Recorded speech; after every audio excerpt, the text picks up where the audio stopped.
So we're going to do a retrospective on Tatooine Luke, called Farm Boy Luke at times, given some different names over the years, but, I mean, Tatooine Luke is probably the best way to look at it.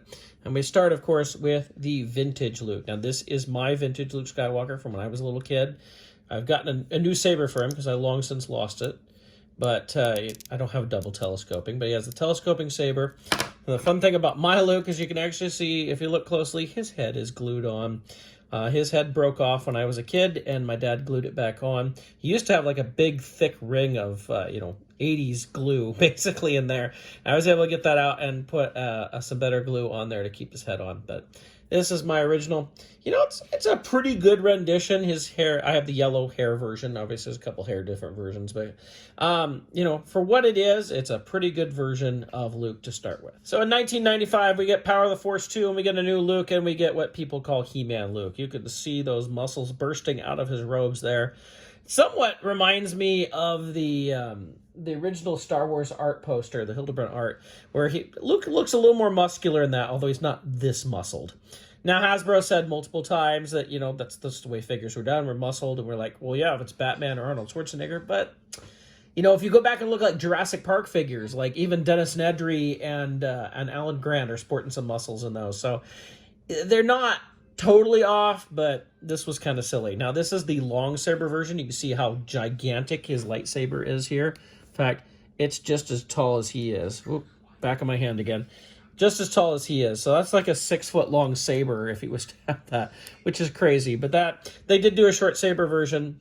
But you can see, like, if I put him next to the vintage, you can see just how big and ridiculously buff he is. Now, in 1995, Hasbro also released the Classic 4-pack, which came with Han, Chewie, Luke, and Vader. And this was the Luke from it. So it's not a reuse of the old mold. They actually didn't have the mold, so they had to take a mold off a figure. But you can see, like, there's a lot of course similarities because it's based on the same thing here and all that. But of course it does have the newer dates and everything on the back, and it has actually something not many people point out is it has the smaller peg holes, whereas the vintage figures had much bigger peg holes in the feet. So it has the smaller modern peg holes, still with the telescoping lightsaber. Of course, he looks nice and new because he's never been played with. Like, I bought him, I opened him, and put him on a shelf. And so he has very tight joints and everything. But it's kind of a reissue, kind of a reuse there. In 1996, we get deluxe figures, and we get a reissue of the He-Man Buff Luke, but on this giant sports skiff thing that will actually, if you want to make it do it, you can take him off of it, fold this up. A lot of people don't remember this. Pretty sure this will work. You fold it up, and I thought it would fit into his back. He's got a hole in his back here. Okay, I was wrong. For some reason, I thought he had that giant hole so that this can fold up and go in there, but there's no way for him to do. So I was wrong, but he does have a giant hole. Maybe you can put the Crowd Control Stormtrooper pack on there. I don't know. I'm referencing Galactic Figures by my buddy Chris.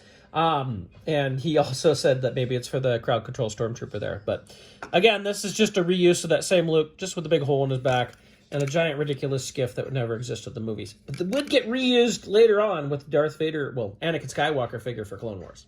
Next, we get a slimmed down version, not so muscular now. This is from the Purchase the Droids 3-pack cinema scene. It came with Uncle Owen and a nicely sandied up C-3PO. You can see he's got his macro binoculars, but they are attached to the belt. They're part of the mold and everything. And just look at that. So much different from the first Power of the Force version. Here, you can see how much he's slimmed down. It's a much, much better figure.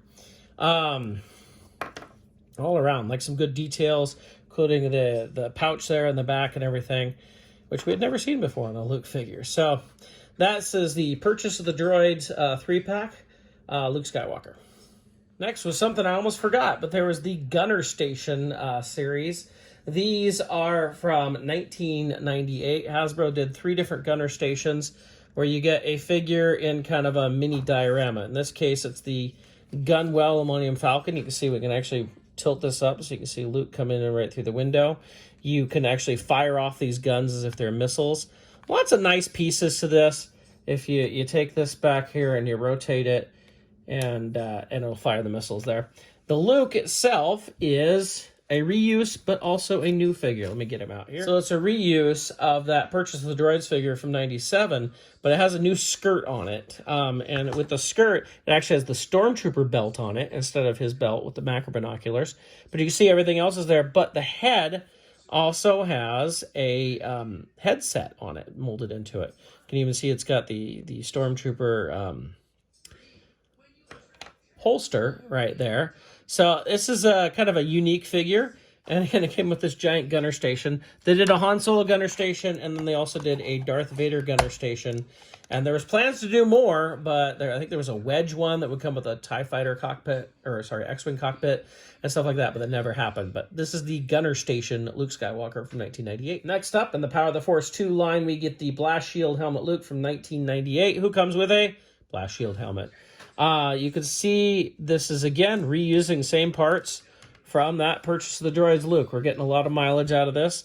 A lot of the same stuff, but different skirt. Doesn't have the macro binoculars now. And it comes with a Blast Shield helmet. Now, my Luke, if I remember correctly, looks a little cross-eyed. So I never had a problem putting his Blast Shield down on his head. Sure, he can't see a thing, but I'm not sure if he would see a thing with the helmet off there.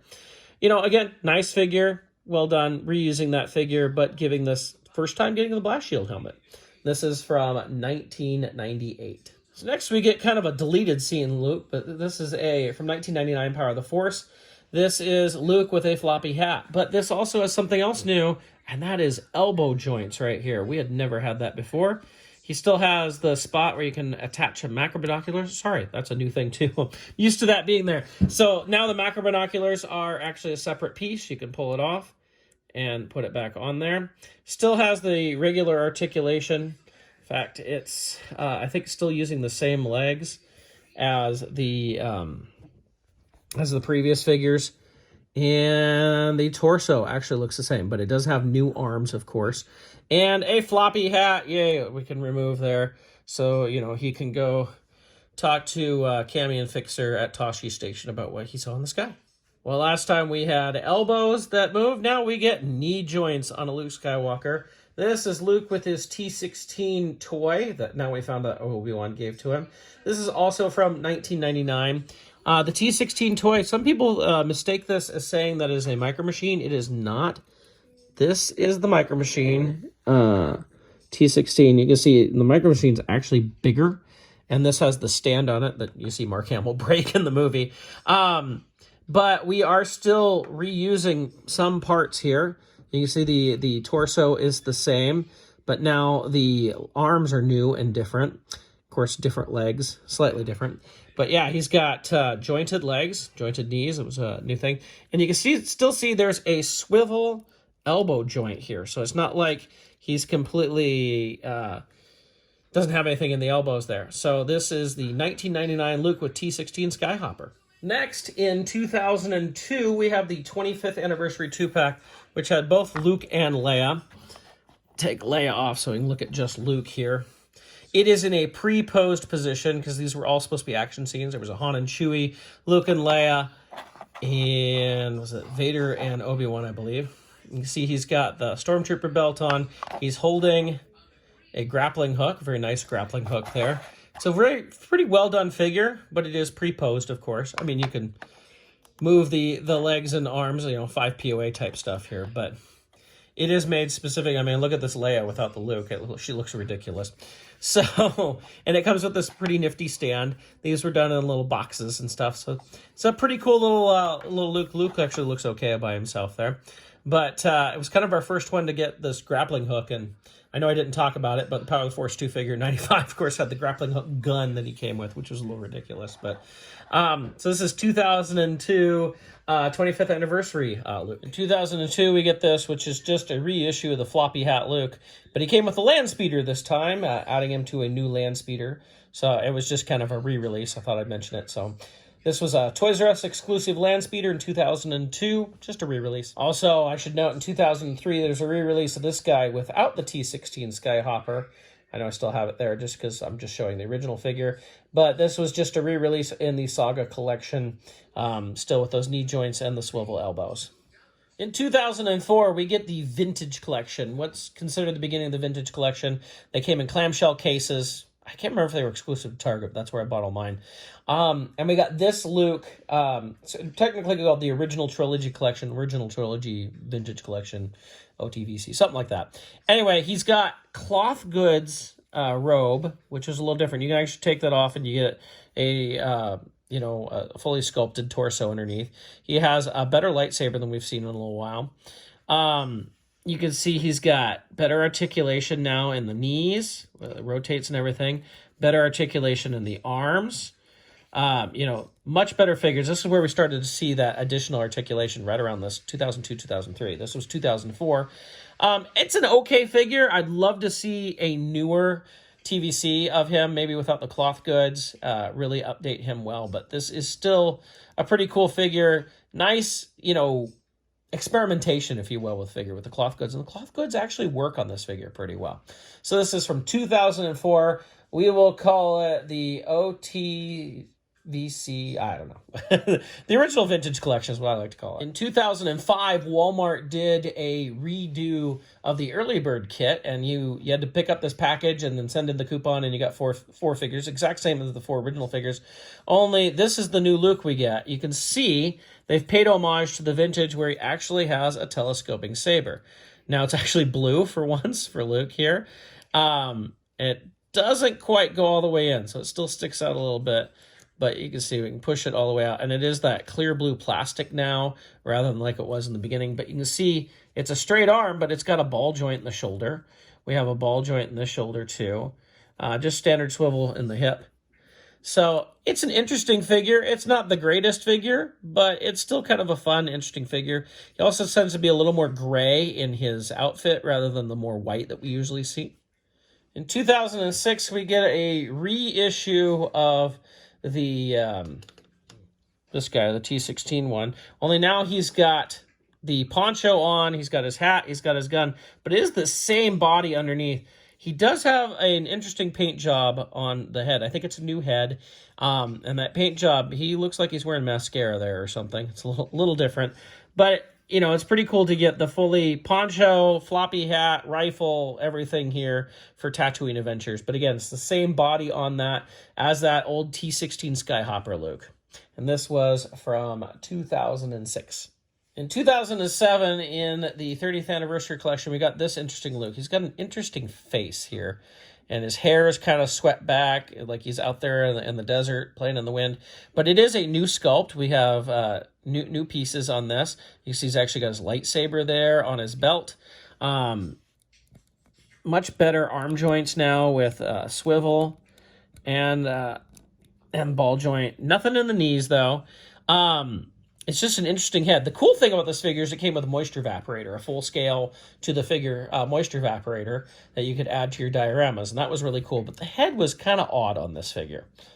This was from 2007. In 2009, we get what a lot of people call the best Tatooine Luke figure. This was from a battle pack, multi-pack, whatever you call it, in the Legacy Collection called Resurgence of the Jedi. It came with an Obi-Wan, an R2... I can't remember if it was Han or 3PO off the top of my head. It's got a decent head on it.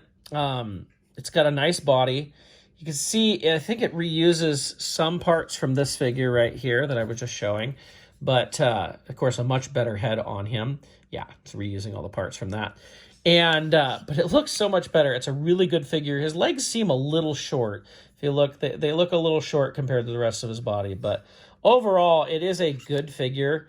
And for a long time, people did consider this the best Luke figure. In fact, I wasn't even going to pick it up because I was like, it's mostly reuse of parts. And then people kept talking about it. I picked up, yeah, it's got a good paint job on it too, which is pretty nice. In 2011, we get a Luke in the actual vintage collection, not the kind of preview, whatever you want to call it, that we got earlier that I showed. But this is an actual TVC Luke. He's got a cloth skirt. He has a Stormtrooper belt. You can see he's got his little communicator. You can actually put his gun in his holster, although it doesn't look very good in there. There we go. And then he came with the grappling hook as well, which doesn't attach to his belt. It's a nice figure. It reuses some parts from this guy again. I think it's reusing the legs and the body. Actually, it's reusing almost everything for the most part. Just the skirt is different with the cloth skirt and the new belt and accessories. But other than that, it looks like it is basically, it might be a slightly different retooled head. The hair looks a little bit different other than the color.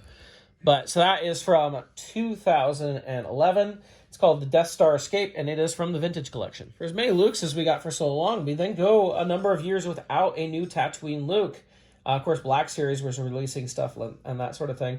But here we get the Titanium series from 2017. It was really the 3 3/4 inch version of celebrating the 40th anniversary. And these interconnected, it's a metal body on this figure. Now the hands are still plastic, the gun is plastic, the head is plastic, but it's a nice metal body, and it is pre-posed. You can move the arms and the head, and that's about it. He does have peg holes, and it came with pegs to put in this base right here. You can see the base is kind of this silvery backdrop, and you can connect this with the other ones that would create a mural, or you could use the other side, which had like a diorama scene. I've kind of stuck with the mural because I thought it was kind of cool. And they are pretty hefty figures. Now, of course, they've done titanium figures before this, but this is the first one of the Tatooine garbed Luke, if you will, even though Death Star here with the belt. But, you know, I thought I'd mention this. It is a 3 3/4 inch figure, and then we're going to go a little ways until we see our next 3 3/4 inch figure. So we go to 2019, and we're back to where we started. This is the retro collection stuff. This was a Target exclusive and then fan channel. Now, these figures are made to have like aging weathering on the cards and everything, a giant retro sticker that most people find annoying. But how does that figure, if I take my original vintage figure here and put it next to it, how does it compare? You can see it's pretty good. I'd say it looks better, closer to vintage than the classic 4-pack one does. This guy. You can't really see him there. There we go. So I'd say it looks better, but of course this is all the same figure for the most part. And they've re-released this now. They had a Disney Parks exclusive of it as a 6-pack of those first 6 figures again in a box. I don't need to show it. It's the same dang thing again. But it's funny that we started with a vintage Luke and we're going to end with a vintage Luke, and that's it. We haven't seen a whole lot of Tatooine Luke in a while. There's been plenty in the Black Series, but not seeing stuff in 3 3/4 inch. Be interested to see if maybe we get an update to the TVC at some point in the future. But which Tatooine Luke is your favorite? Which one do you think is actually the best? Do you agree with people who think the Resurgence of the Jedi one is the best? Or do you like the only real TVC figure that we get? Are you more on the the fun original TVC that we there? Or do you really love your He-Man Luke with giant 6-foot-long lightsaber? You know, let me know in the comments which Luke is your favorite. It's a lot of fun to go back and look through these and see all the different Lukes that they've done through the years. I'll try to do some more retrospectives on different Lukes and, of course, other characters as I go.